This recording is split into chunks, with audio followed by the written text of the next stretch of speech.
வணக்கம். சினிமாவை பற்றி ஒரு படம், சினிமாவுக்குள்ள சினிமா அப்படிங்கிற ஒரு விஷயமும் இந்த படத்தில் இருக்குது. இந்திரன்ஸ் நடிச்சிருக்காரு.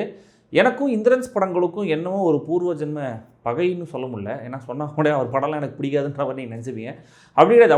அவர் சப்போர்ட்டிங் ரோல்ஸ் நடித்த நிறைய படங்கள் நான் பார்த்துருக்கேன். எனக்கு அந்த படம்லாம் பிடிக்கும். ஆனால் அவர் லீட் ரோலில் நடித்த படங்கள் எதுவுமே என்னால் பார்க்க முடிஞ்சதில்லை. ஏதாவது ஒரு ஃபோர்ஸ் தடுத்துரும், எப்படின்னே தெரியல. ஹோம், அப்புறம் 2022 உடல்னு ஒரு படம் வந்துச்சு. அது இப்படி சில படங்கள்லாம் பார்க்கணும்னு நினச்சி இப்போ கூட பார்த்ததில்ல. இந்த ஆஷானும் அந்த லிஸ்ட்டில் சேர்ந்துருக்க வேண்டியது. ஒரு வழியாக ஒரு அந்த ஜிங்ஸை பிரேக் பண்ணி பார்த்துட்டேன் நீங்கள் இந்த படத்தை. இயக்குனர் ஜான் பால் ஜார்ஜ் அம்பிலி கப்பின்னு 2 படங்கள் டைரக்ட் பண்ணியிருக்காரு. இதுக்கு முன்னாடி இந்த ஆஷானுக்கு மியூசிக்கும் அவரே போட்டிருக்காரு. ஆல்ரெடி இந்த படத்தில் 2 பாடல்கள் அங்கே செம்ம ஹிட்டான். ஸோ இந்த ஆஷான் என்ன சொல்கிறாருங்கிறத தெரிஞ்சுக்கலாம். அதுக்கு முன்னாடி சப்ஸ்கிரைப் பண்ணலன்னா சப்ஸ்கிரைப் பண்ணுங்கள். வீடியோ எப்படி இருக்குங்கிறத கமெண்ட்டில் சொல்லுங்கள். லைக் பண்ணுங்கள், ஷேர் பண்ணுங்கள். சேனலுக்கு கான்ட்ரிபியூட் பண்ணணும்னு நினைக்கிறவங்க மெம்பர்ஷிப்லையும் ஜாயின் பண்ணலாம்.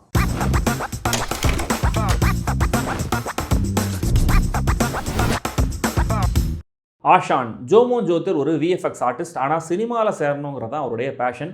ஷோபி திலகன் ஒரு பாப்புலரான டேரக்டர். அவர்கிட்ட அசிஸ்டண்ட்டாக சேரணும்னு தன்னுடைய சொந்த ஊர்லேருந்து கிளம்பி வந்துடுறாரு. இங்கே திலகன் ஒரு படம் டைரக்ட் பண்ண போகிறாரு. ஆனால் ஷூட்டிங் மொத்தமுமே ஒரு ஃப்ளாட்டில் நடக்கணும். சரியான லொக்கேஷன் கிடைக்காம கஷ்டப்பட்டு இருக்காரு. ஸோ ஜோமோன் ஜோதிர் அந்த ஃப்ளாட் லொக்கேஷனை தேடி பிடிச்சிட்டா தனக்கு வேலை கிடச்சிட்டோம் அப்படின்னு அதுக்காக பிளான் பண்ணுறாரு. அவருடைய ஃப்ரெண்ட் மதன் கௌரி இருக்கிற அந்த ஃப்ளாட் அதுக்கு கரெக்டாக இருக்கிற மாதிரி இருக்குது ஷூட்டிங்க்கு. அந்த ஃப்ளாட்டோடைய அசோசியேஷன் பிரசிடென்ட் தான் இந்திரன்ஸ். இவர் தான் ஆஷான். இவர் சொன்னால் அந்த ஃப்ளாட் ஓனர்ஸ் எல்லாருமே கேட்பாங்க. ஆஷான் ரொம்ப லைவ்லியான ஒரு மனிதர். அவருக்கு சினிமாவில் நடிக்கணுங்கிறது ஒரு பெரிய ஆசை. ஸோ தனக்கு ஒரு ரோல் கிடைச்சா ஷூட்டிங் அலோவ் பண்ணுறேன் அப்படிங்கிற மாதிரி சொல்கிறாரு. ஜோமோனும் சரி அப்படின்னு அப்போதைக்கு ஓகே சொல்லிடுறாரு. இதுக்கப்புறம் என்ன ஆச்சு அப்படிங்கிறது தான் இந்த ஆஷான். இது ஆஷான்கிற ஒரு கேரக்டரோட கதைங்கிறத விட சினிமாவில் சாதிக்கணும்னு கனவு இருக்கிற 2 தனிநபர்களுடைய கதை. ஒருத்தர் யங்ஸ்டர், ஒருத்தர் 60 வயசை தாண்டினவர். ஒரு பக்கம் சினிமாவில் ஒரு யங்ஸ்டர் எந்த மாதிரியான சூழல்களை மனிதர்களை தாண்டி வர வேண்டியிருக்குன்னு காட்டுற திரைக்கதை. இன்னொரு பக்கம் ஆர்வத்தோடு வர நெய்வான வயசானவங்களையும் எப்படி எக்ஸ்ப்ளாய்ட் பண்ணுது அப்படிங்கிறதையும் காட்டுது. ரெண்டுமே உண்மைக்கு பக்கத்தில் இருக்குது. பர்டிகுலராக டிசிப்ளின் இல்லாத ஒரு ஃபிலிம் குரூ ஒரு லொக்கேஷனை எவ்வளோ தூரம் பாழாக்குவாங்க, ஷூட்டிங்னு சொன்னதும் பொதுமக்கள் எவ்வளோ தூரம் இறங்கி கோஆப்ரேட்லாம் பண்ணுவாங்கன்னு காட்டின விதம், ஷூட்டிங் ஸ்பாட்டில் எவ்வளவு பேரோட ஈகோக்களை சமாளிக்க வேண்டியிருக்கும், எவ்வளவு பொய்கள் சொல்ல வேண்டியிருக்கும்னு காட்டின விதம் இதெல்லாம் இன்ட்ரெஸ்டிங்காக இருந்தது. ரொம்ப சீரியஸாக போகாமல் இதையெல்லாம் ஃபன்னியாகவே சொல்லியிருந்தாங்க. அதுவும் நல்லாவே இருந்தது. But on the other hand இந்த விஷயங்கள் எல்லாமே சினிமாவில் இருக்கிறவங்களுக்கு, சினிமா தெரிஞ்சவங்களுக்கு இன்ட்ரெஸ்டிங்காக இருக்கும், ரிலேட்டபுளாக இருக்கும். காமன் ஆடியன்ஸுக்கு எவ்வளோ தூரம் அதே மாதிரி ஃபீல் ஆகுங்கிறது சந்தேகம் தான். இதனால தான் சினிமா சம்மந்தப்பட்ட படங்களுடைய சக்ஸஸ் பர்சன்டேஜுங்கிறது ரொம்ப கம்மியாகவே இருக்கும். சரி, இந்த படத்தில் எனக்கு இதெல்லாம் ஒரு எக்ஸ்டன் வரைக்கும் ஃபன்னியாக இருந்தாலுமே கூட எதுவுமே புதுசாக இல்லை. அதுவும் இந்த ஹீரோ கேரக்டர், அசிஸ்டண்ட்லாம் ரொம்ப பழைய கேரிகேச்சர்ஸ். இந்த ஷூட்டிங் சீன்ஸும் ரொம்ப லென்த்தியாக போய்கிட்டே இருக்குது. இந்த ஃப்ளோர் சைலன்ஸ் காமெடியை வச்சு ரொம்ப நேரம் ஓட்டாமல் இருந்திருக்கலாம். ஆஷான் ஆனந்தான்னு 2 கேரக்டர் தாண்டி இன்னும் பல கேரக்டர்ஸை, கேரிகேச்சர்ஸை கதைக்குள்ளே அக்காமடேட் பண்ணலாம் அப்படின்னு ட்ரை பண்ணும்போது ஓவர் ஸ்டஃப்டாக ஃபீல் ஆக ஆரம்பிக்குது. அந்த வேர்ல்டில் க்ரியேட் பண்ணதும் அதுக்குள்ளே நம்மளை கொண்டு போனதும் மட்டும் பத்தாதுன்னு நினச்சி அந்த ஃப்ளாட்டில் ஒவ்வொரு வீட்டுக்குள்ளேயும் ஒரு 5-10 நிமிஷங்கள் ஸ்பெண்ட் பண்ணுற மாதிரி ஃபீல் பண்ண வைக்கும்போது தான் நரேஷன் ட்ராக் ஆகுது, எமோஷன் டைல்யூட் ஆகுது.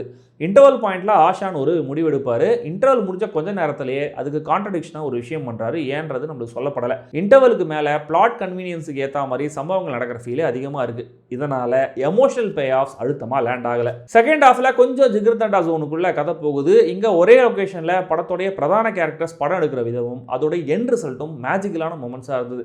வழக்கமாக படத்துக்குள்ளே ஒரு படம் அப்படின்னு எடுக்கப்படும் போது அந்த 2வது படத்தோடைய விஷயம் என்னன்றதை நமக்கு காமிக்க மாட்டாங்க. அப்படியே ஒரு மாதிரி ஒப்பேற்றிடுவாங்க.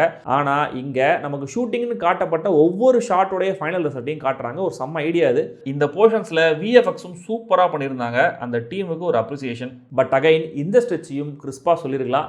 ஸ்டில் இந்த ஃபைனல் படத்தோடைய ஸ்க்ரீனிங் முடியும் போது அதுக்கு அந்த படத்தோடைய இயக்குனரையும் அவர் சார்ந்த ஒரு கேரக்டரையும் வச்சு எமோஷனல் டச் ஒன்று கொடுத்துருந்தார் இயக்குனர். அது ரொம்ப நல்லா இருந்தது.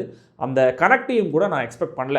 விஷுவலாகவே அது கன்வே ஆகிற விதம் அட்டகாசமாக இருந்தது. தென் அந்த மொமெண்ட் லிங்கர் ஆகிற விதமும் ரொம்ப நல்ல விஷுவல் ஐடியா. ஆஷான் கேரக்டர் வர முதல் ஷாட்லேருந்தே நம்ம கூட டக்குன்னு ஒட்டிக்கிறாரு. அப்படி அந்த ரோலை சாமிங்காக இன்னசென்ட்டாக கேரி பண்ணியிருக்காரு இந்திரன்ஸ். போனி டெயில், பெரிய மீசேன்னு அவரை பார்க்கவே புதுசாக இருந்துச்சு. அவரால் அவர் அப்பியரன்ஸை வச்சு இன்ஸ்டண்ட்டாக நமக்குள்ள ஒரு எம்பத்தியை ஒர்க் பண்ண முடியுது, சிரிக்க வைக்கவும் முடியுது.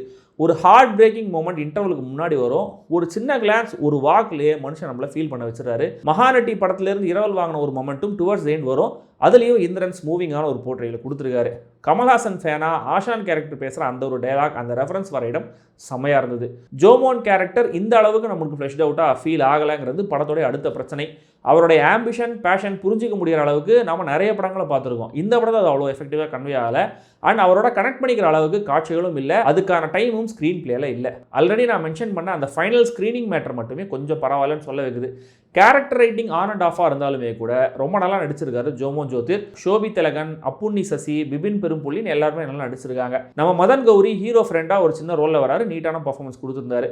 இயக்குனர் ஜான் பால் ஜார்ஜோடைய பாடல்கள், பின்னணி இசை ரெண்டுமே படத்துக்கு எமோஷனல் வெயிட்டை கொண்டு வருது. சில இடங்களில் மெலோட்ராமா தூக்கலாக இருக்குது, பட் மன்னிச்சிடலாம். கேரக்டர் ரைட்டிங்கில் இருந்த பாரபட்சத்தை கேரக்டர் ஆர்க் ரெசல்யூஷன்லையும் இயக்குனர் காட்டியிருக்காரு. ஆனால் இங்கே ஜோமோன் கேரக்டருக்கான ரெசல்யூஷன் அளவுக்கு ஆஷான் கேரக்டருக்கான ரெசல்யூஷன் சாட்டிஸ்ஃபேக்டரியாக இல்லை.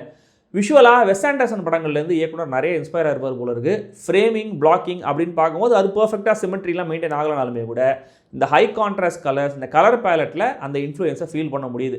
ஆஷான் கேரக்டரே கிராண்ட் புடாபெஸ்ட் ஹோட்டல் படத்துடைய குஸ்தாவ் கேரக்டரோட இன்ஸ்பிரேஷனாக இருக்கலாம். மொத்தத்தில் இந்த Aashan partly engaging emotional comedy drama, cinema industry சட்டையரை கொஞ்சம் குறைச்சிட்டு பிரதான கேரக்டர்ஸ் 2 பேருக்குமான காட்சிகளில் இன்னும் கவனம் செலுத்தியிருந்தா, லென்த்தையும் குறைச்சிருந்தா, ஆன் அண்ட் ஆஃபாக இல்லாமல் எமோஷ்னலாக சரியான நோட்ஸை இந்த படம் தொட்டிருக்கும். இப்போ ஒரு ஆவரேஜ் வாட்சாக முடிஞ்சிருக்கு. ஸ்டில் மோசமான படம்லாம் இல்லை, ஸ்வீட்டான ஹார்ட்ஃபெல் மூமெண்ட்ஸ்லாம் படத்தில் இருக்குது. முக்கியமாக இந்திரன்ஸோடைய பர்ஃபார்மன்ஸுக்காகவே இந்த படத்தை நீங்கள் தியேட்டரில் பார்க்கலாம். ட்ரை பண்ணுங்கள். இங்கிலீஷ் சப்டைட்டில்ஸ் இந்த படத்துக்கு இருக்குது சென்னையில். சில மைல்டான கெட்ட வார்த்தைகளுக்காக சின்ன பசங்க பேரண்டல் கைடன்ஸோட பார்க்க வேண்டிய படம் இது.